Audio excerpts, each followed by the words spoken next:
Welcome to the Ask Valor Masterminds podcast, brought to you by CR Gutters. I'm Galen, I'm Joe. and we're coming to you from the BD Local Studios in Tacoma, Washington. Thanks for watching, guys. All right, welcome to the Ask Valor Masterminds podcast. I am Galen. He is Joe. This podcast is brought to you by CR Gutters, one of our sponsors, and we're coming at you from the BD Local Studios here in Tacoma, Washington. So, Joe, as we start our podcast every time, tell us how the Ask Valor Masterminds podcast came to be. Sure. So Ask Valor Mastermind we started first with a Facebook page. The point was to get business owners together to communicate with one another on different topics related to business. So that we thought that we might as well just turn that into a podcast and bring local businesses in studio and have them give us their opinions on different topics related to marketing or cybersecurity or social media videos, things like that. Various different topics. Correct. Right. So the first episodes of our podcast, we focused on National Women's Small Business Month and really celebrating women's small business owners that we work with, that we respect, and kind of gave us some perspectives on different things. So, Joe, over quickly, what was one main takeaway you had with any of our guests when we had our first couple episodes? Still, it's don't overthink things and just do it. So if you have an idea about business, don't think into it. Just put one step in front of the other and just do it. Right, and that's pretty amazing. So now, into November, we just celebrated Veterans Day. So thank you to all the veterans. Joe, you yourself a veteran, and our guest today too.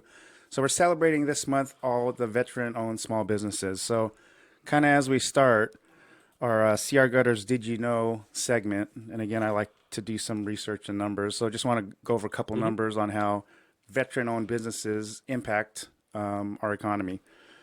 So 2.52 million businesses in the U.S. that are majority owned by veterans. So a good number.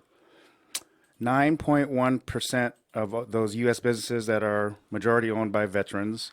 Probably really one stat that's really intriguing that you and I kind of discuss, $1.4 trillion of total annual revenues for veteran-owned businesses. I think we have an image that kind of illustrates some of those stats. So definitely major impact on the economy. Correct. Of those 2.52 million businesses, 2 million of those are roughly self-employed veteran-owned businesses, and about a little over almost 450,000 of those businesses are veteran-owned businesses with employees. So veterans doing business for themselves and becoming really successful. Our next slide will kind of show the rankings of industries for veteran-owned businesses. So there's some industries that are more popular, I guess. So 16.6 of those veteran-owned businesses are professional, scientific, and technical services. So we've come across some of those. 12.2% in the construction industry, 11.8 in other services, 8.6 in real estate, 8.1% in retail, and 8% in administrative and support staff. So definitely an impact. When you come across veteran business owners and you yourself have that discussion, what are some of those things that you guys that come across in your conversation with other veteran-owned business owners? As far as just why they got into business and everything in general. Mainly it's just because they want to work for themselves and they want to have a good impact on their local community. So our first guest that we'll introduce, Joe, I'll let you introduce Adam and give a proper introduction. So I met Adam, I want to say maybe 3 years ago. 3 years ago. Just saw him looking online and found his business, and we started talking about marketing. But I noticed right away that he has, one thing I've always noticed is he's always continuing his education. He always wants to learn more, so that way he can provide a better service for his clients. So knowledge is key. The more you know, I guess, the better. And when it comes with professionals, especially in construction, you need to have different certifications. So even though someone says they can do something, if they don't have the certification, I personally wouldn't trust them doing that service for me in my home if they say they do it, but they don't have the accreditations or the certifications behind it to do it.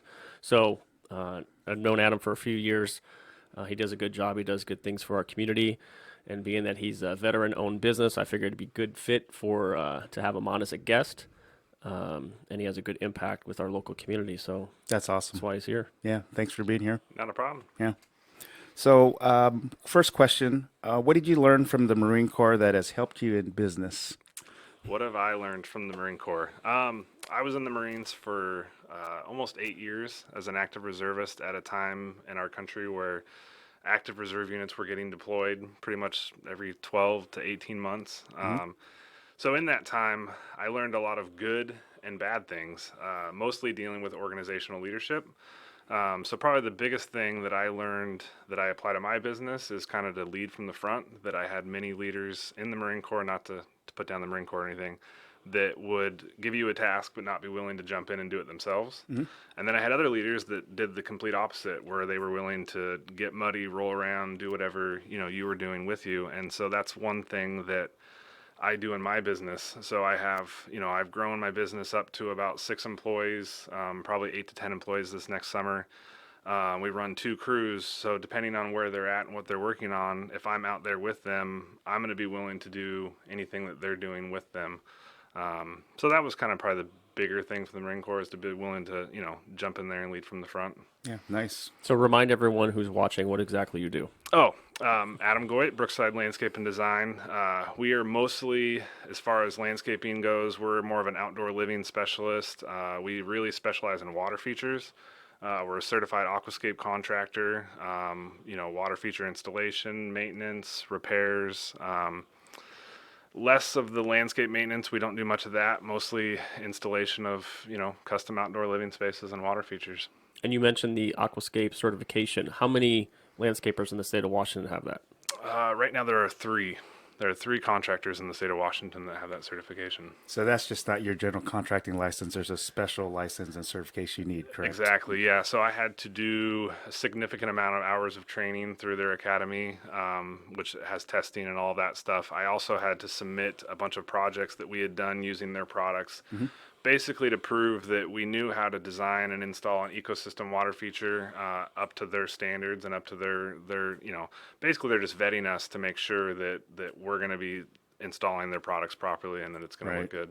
So nice. So what are some lessons that you learned being an early entrepreneur? An early entrepreneur, probably for me, is building out my business with people that can help me run my business. When I started my business, it was just me, 1 employee, truck, trailer, just out there, slinging jobs, trying to do work, and I was doing everything. I'm doing the accounting, the payroll, the marketing, trying to do it all. But I read a book called The Entrepreneurial Myth, E-Myth, and one thing that it taught me was to basically create an organizational chart for all the jobs and positions I see in the business, and then to slowly start getting my name out of those positions and get people plugged into those positions. And so my name's still on a lot of those hats, but we're slowly and surely, getting people plugged in. And that is definitely something that I've been learning as I've been going. And it's, it's slowly been getting better as I'm finding people that can help me run my business. So Sign of true growth then for your business. Yeah, absolutely. So what's the best piece of advice that you've been given then in business? So one of the things, the best piece of advice that I was given that I didn't follow in the beginning, that I've learned to adapt and to take on, and I learned this from a contractor in Minnesota. He's called the Dirt Monkey, but he said you need 3 good people in your pocket. You need a good accountant, you need a good banker, and you need a good marketer. So, I may be a really good landscaper, but it doesn't necessarily mean I'm a really good entrepreneur. Right. And I'm learning how to do that. But if I find the right people to help me, with those things, then an accountant that will tell me, help me make smart decisions. Like right now we're in the process of changing our company's status to an S Corp. So having an accountant to help me figure all that stuff out and make sure I have a clear picture of where I'm at.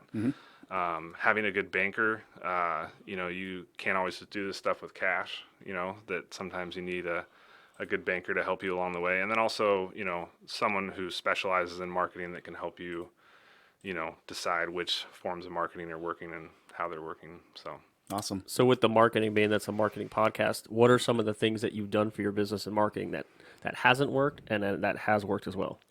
I've tried a lot of things. Yeah. List them off. Start with the craziest thing that you've done that didn't work? House. Okay. House was one of the ones that didn't work. Angie's List didn't work. Home Advisor didn't work.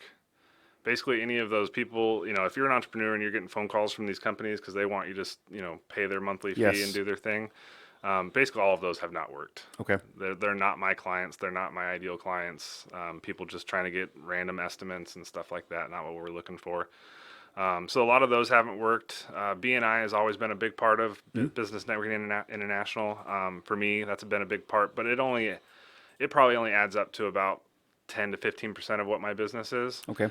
The things that are working, having a really good website.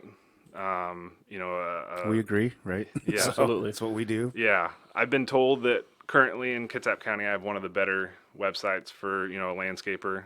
We're constantly working on it. I mean, even right now, we're working on new stuff that's going to come out after the first of the year. More changes, constantly changing the way it's structured and adding more pictures. So that's working.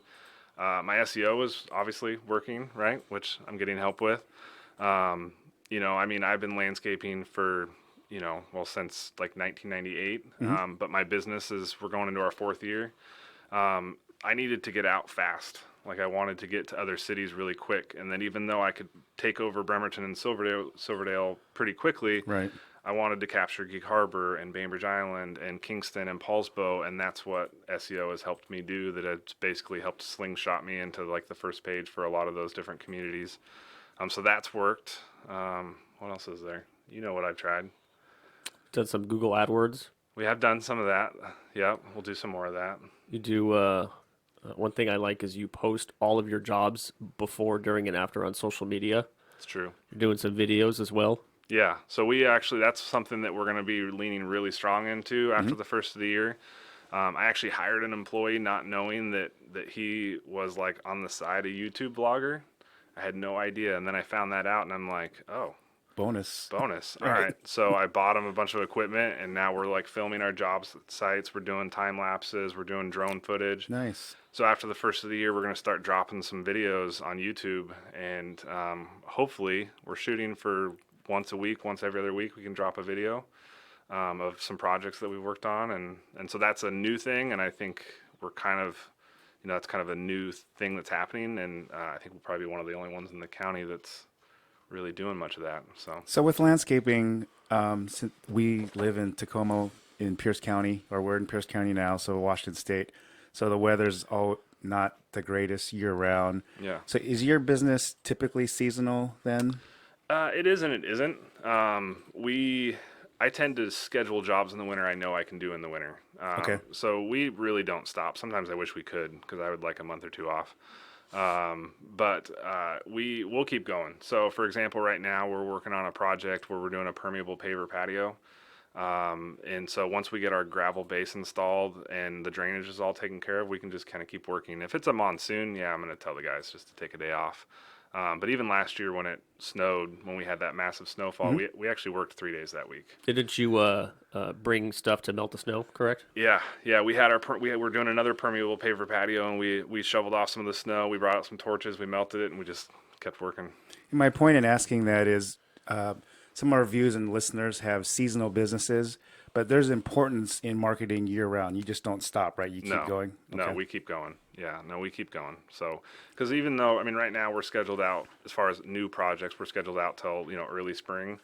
But I don't care if I get scheduled out, all the way through next summer right now. So we just keep marketing. Awesome. Yeah. Is there any cool project or ask you're looking for right now? Put it out there to the public. Yeah, right now I actually really want to build a baptism pond for a church. Nice. And that might sound kind of funny, but So so it's outdoor, I assume, right? Yes, yeah. All right. Yeah, because most baptism ponds or baptism pools are in a building with chlorine, right? Well, we think back about chlorine. You're swimming in chlorine. In World War I, chlorine was used as a lethal gas, Right. right? And now we're swimming in it. Right. So what I would like to do for a church is build an outdoor baptism pond where it can be, el natural water, and they can get baptized in regular, clean, nice, clear water. Nice. So any churches out there, anyone you know, Adam's contact information will be on our Facebook page, on the podcast link.